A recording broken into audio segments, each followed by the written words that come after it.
In this video, I want to share with you about the pineal gland, the divine antenna within you. There is a tiny, mysterious gland at the center of your brain that ancient cultures revered, that mystics and prophets sensed, and that science only now is beginning to understand. It's the pineal gland, the so-called third eye. But what if I told you it's not just a metaphor? It is your divine antenna, a sacred portal that links you to your soul, to your intuition, to the spiritual world where you came from. In today's video, we are diving deep into the science, the mystery, and the Spirit's revelations about the hidden organ that might just hold the key to a more awakened life. Biologically speaking, the pineal gland is a tiny, pine-coated shaped organ located at the center of your brain, between the two hemispheres,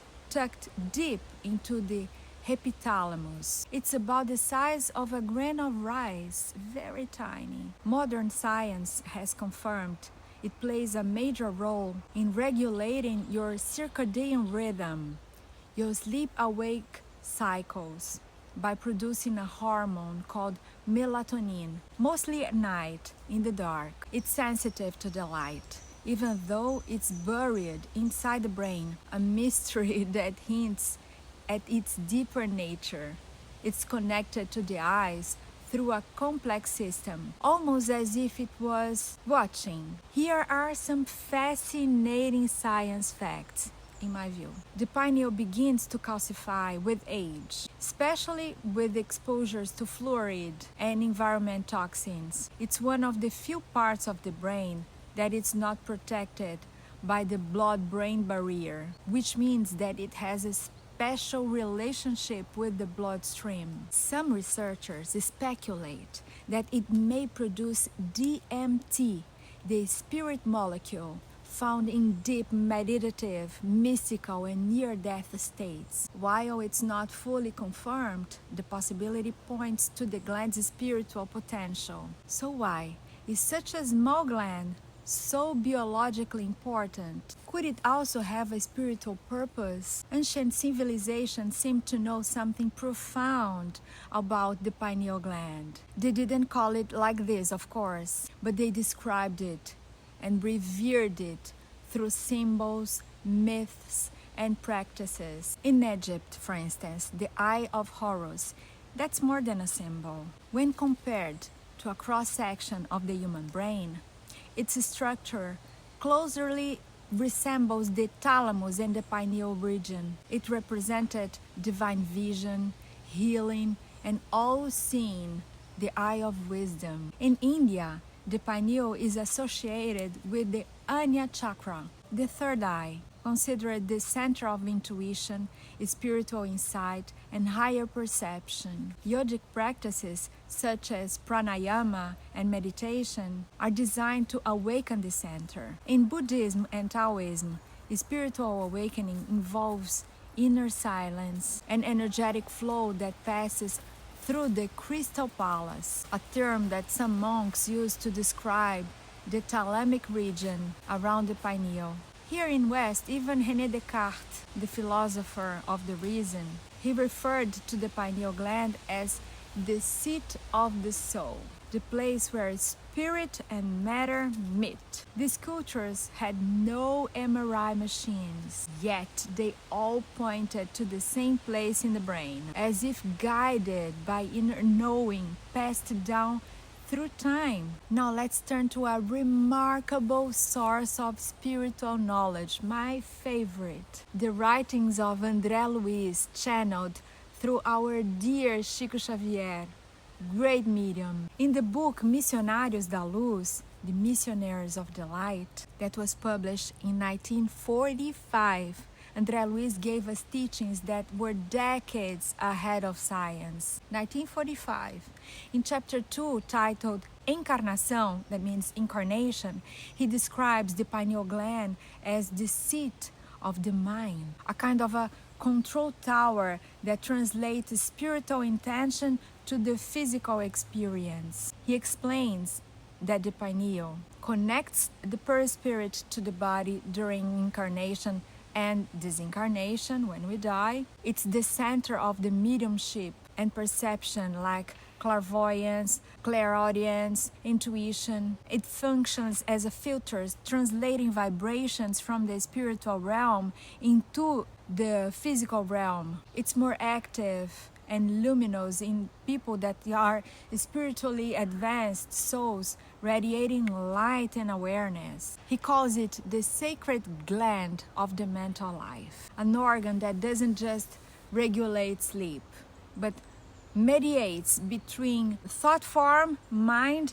and matter. What's astonishing is that these ideas came years before science could begin to understand even its hormonal function. Melatonin wasn't discovered until 1958. The circadian rhythm research came decades later. The idea of DMT in the pineal, that's from the 90s, from last centuries. So how did André Luiz know that? In 1945, Spiritism invites us to consider some truths are received, are channeled before they are even proven. Only recently has science begun to recognize how vital this gland truly is. In the 50s, researchers discovered melatonin and confirmed that pineal gland responds to light and darkness. In the 70s, it was labeled part of the endocrine system, and studies linked to seasonal affect disorder in mood and regulation. In early 2000, researchers showed high rates of pineal calcification in people with sleep disorders and depression. Even more fascinating, it's now suspected that the pineal gland may have electromagnetic properties, which means it's capable of responding to external fields, which open new doors to understanding how, through energy and biology, they interact. We are just beginning to explore the potential of what Spiritism already described, the pineal as a receiver and a transmitter of consciousness. So what does that mean to you? When the pineal gland is dormant or calcified, you may experience mental fog, confusion, low intuition, disrupted sleep cycles, apathy, spiritual disconnection, reduced imagination and creativity. On the other hand, when your pineal is active and aligned, people often report better intuition, vivid dreams, spiritual visions, a deeper sense of inner peace and connection, spontaneous insights and mediumship experiences, a feeling of alignment with the divine purpose of your life. It's not about being psychic, but it's about being spiritual attuned, awakened. Here are 7 gentle and powerful ways to support and activate your pineal gland. What can you do? Meditate in silence or in darkness. Just 10 minutes a day of stillness can awaken your inner senses. The pineal is most active in the dark. Then in the morning, expose yourself to natural sunlight. The morning sunlight helps regulate melatonin and keeps the gland's rhythm really healthy. Avoid fluoride and detox from heavy metals. Try to use fluoride-free toothpaste. Drink clean spring water. Eat foods that really clean yourself, like spirulina, for instance. Listen to high vibration music, frequencies like 963 or 528 hertz. They help you balance the both hemispheres of your brain. Eat pineal-friendly food like cacao, goji berries, lemon, tamarind, chlorophyll-rich foods to help decalcify the gland. Practice dream recall and journaling. By the way, I've made a video just about what happens when you sleep, that you unfold. So the pineal is very active during sleep. Writing down all your dreams keeps this channel open. Think high, feel pure. André Luiz taught us that thoughts are fields of vibration. When you radiate kindness, love, light, clarity, your truth, your pineal responds with light. The pineal gland is more than just an organ. It's a divine temple built into your body by divine design to link the physical and the spiritual. Ancient mystics knew that. A spiritist guide confirmed it. And now science is just beginning to whisper its name with reverence. You are not a body. You are not your mind. You are a spirit. And this sacred gland, hidden, quiet, eternal, is your inner eye. Now close your eyes. Breathe deeply and see it.